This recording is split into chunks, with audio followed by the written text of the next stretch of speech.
The Indian Ocean is kind of renowned for having never really been properly studied, and that's the same for the shallow water, never mind the very, very deep water. A set of underwater probes known as landers, packed with technology, will use baited cameras to film life on the seabed. The target is in an area near the bottom of the Java Trench. But first, the probes must pass through ever deeper layers of the Indian Ocean, where remarkable creatures find their home. From the sunlight zone, where sunfish the size of pickup trucks bask on the surface,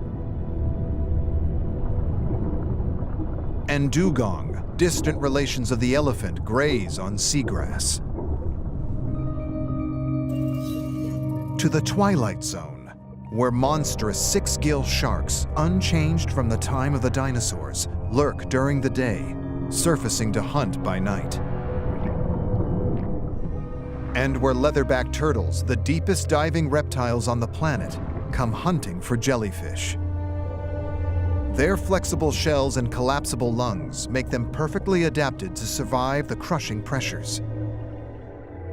Deeper still, into the midnight zone, where vampire squid use their cape-like folds, lined with tiny spines, to protect themselves against attack by deep-diving predatory fish.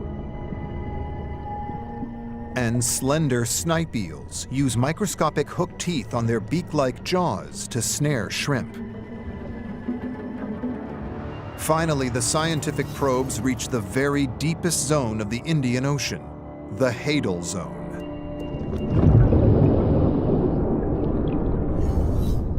Now, their cameras are the very first in history to film in this inhospitable landscape, and they capture rare footage of an elusive deep ocean hunter.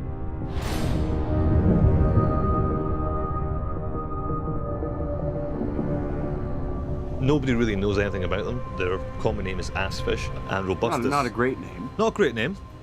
If you look at it, it's got its double nostril here.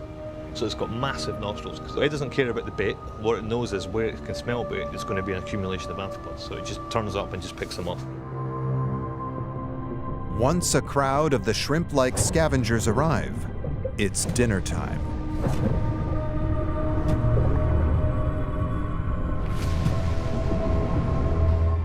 The probes brought back remarkable images from the deep. And now, Alan is making an intriguing discovery among samples collected on the way to the trench, elsewhere in the Indian Ocean. And these are the only animals ever taken from the Diamantina fracture zone. So this is an interesting one. I have no idea what that one is. It's very strange. It's hard to tell what that one is without having a good look in the microscope.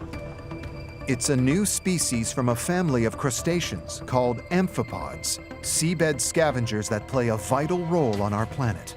There are animals dying and they're sinking, and all that basically organic material, that carbon, it will all eventually sink. And what amphipods do is they have an incredible ability to intercept that. Well, they're basically housekeeping. And that's why the seafloor is still quite healthy. But these seafloor cleaners are at risk of falling victim to human pollution.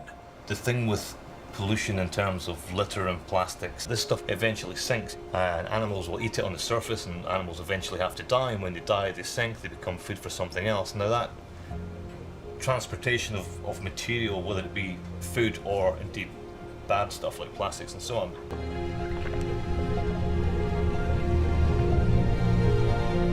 What we're looking at is a green fibre, about 3 or 4 millimeters long.